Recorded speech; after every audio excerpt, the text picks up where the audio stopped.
क्या समझ में आया कि ये चुनाव से 10 दिन पहले राहुल गांधी गुजरात में क्यों उतर रहे हैं? पिछली बार याद करिए 27 मंदिर 2-3 महीने खूब जम के प्रचार किया था।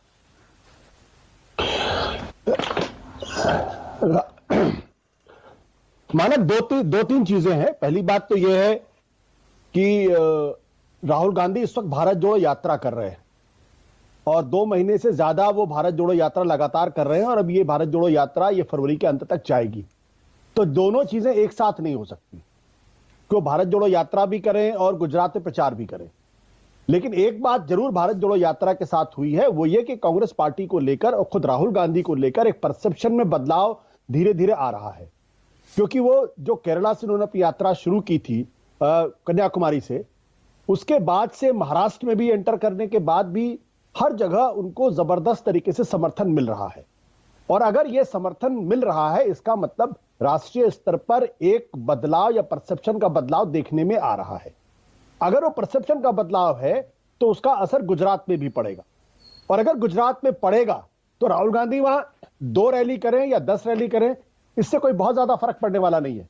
क्योंकि असली सवाल कांग्रेस के सामने 2014 के बाद से परसेप्शन का सवाल है, और जिसकी वजह से 2014 में उनकी सीटें 50 से नीचे चली जाती हैं और 2019 से 50 से थोड़ा ज्यादा हो जाती हैं। तो अगर कांग्रेस को लॉन्ग टर्म में कांग्रेस पार्टी को रिवाइव करना है या राहुल गांधी को रिवाइव करना है, उनको दोबारा कांग्रेस पार्टी को उस स्थिति में लेकर जाना है जहां पर कि वो 1989 के पहले वाली स्थिति में थे, तो उसके लिए उनको क्षणिक तैयारी नहीं करनी पड़ेगी, बल्कि लॉन्ग टर्म प्लानिंग करनी पड़ेगी। और उस लॉन्ग टर्म प्लानिंग में यह संभव है कि वो गुजरात का चुनाव हार जाएं, वो हिमाचल का चुनाव हार जाएं, लेकिन अगर वो चुनाव दर चुनाव अगर लड़ते रहेंगे तो निश्चित तौर पर कांग्रेस अपने पुराने रुतबे में नहीं आ सकती है। और यही कांग्रेस का सबसे बड़ा संकट है।